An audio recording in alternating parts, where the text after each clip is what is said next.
Hello and welcome to your daily word.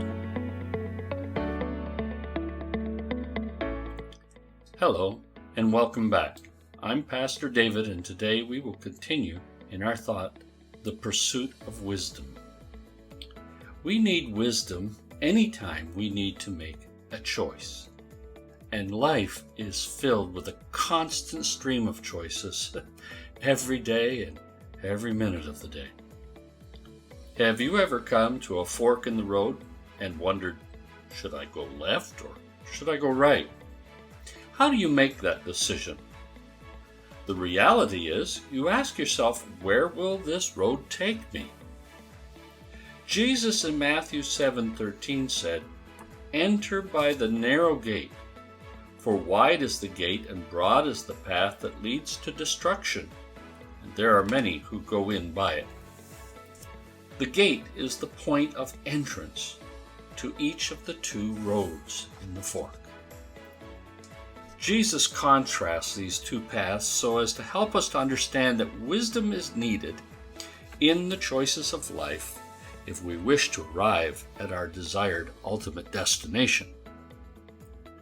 We must always consider the ultimate end of a path with what we truly seek and desire. In Jesus' example, one path leads to death, while the other obviously leads to life. In Proverbs 14:12, it tells us that there is a way that seems right to a man, but its end is the way of death. If we look at what Jesus said, many had chosen the wide gate and the broad path, obviously because at that moment it seemed right to them. But they failed to consider its ultimate destination, which was death and destruction. You see, we need wisdom at the point of entry, at the gate of decision. We need wisdom to be able to discern between the way that seems right and the way that is right. Solomon tells us about how wisdom works when we encounter the fork in the road, and we must choose which gate to enter. In Proverbs 8, verses 2 and 3, it says, speaking of wisdom, "She takes her stand on top of the hill, beside the way where the paths meet. She cries out by the gates at the city entry, and at the entrance of the doors." What Solomon teaches us here is that whenever or wherever there's a place of decision where we need wisdom to discern which is the right path to choose, wisdom will always be there. Wisdom is always available when a decision must be made, but we must look for it. Wisdom gets a right perspective first. In this passage, wisdom climbs up on top of a high hill so that it can look down on the crossroads to determine where these roads lead, their ultimate destiny.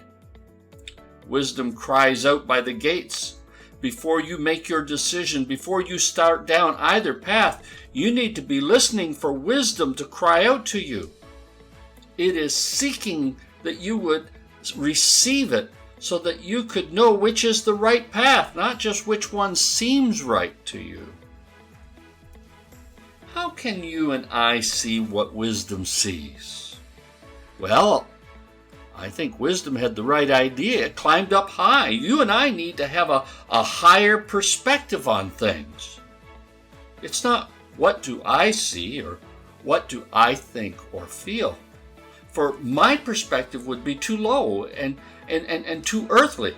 I need a perspective that is much higher, that lifts me up beyond what I can see, to be able to hear the wisdom of God that declares with clarity and with assurance, there it is, this is the way, walk in it. If you will ask God for wisdom, if you will read His Word and allow His Holy Spirit to speak to you, then Isaiah 30 verse 21 tells us, "Your ears shall hear a word behind you saying, this is the way, walk in it." whether you should turn to the right hand or whether you should turn to the left. I want you to know that God is with you and He travels with you. And at any moment when you need wisdom, His Holy Spirit is there to speak from behind you to direct you. Oh, keep in mind what Proverbs 3 verse 5 says. Trust in the Lord with all your heart. Where do we remember that from? When we go to God in faith, right? Trust in the Lord with all your heart. Lean not to your own understanding. In all your ways acknowledge Him, and He shall direct your path. Call upon the Lord. Allow Him to direct your steps today. Thank you so much for joining us today. Come back tomorrow for the next Daily Word. God bless.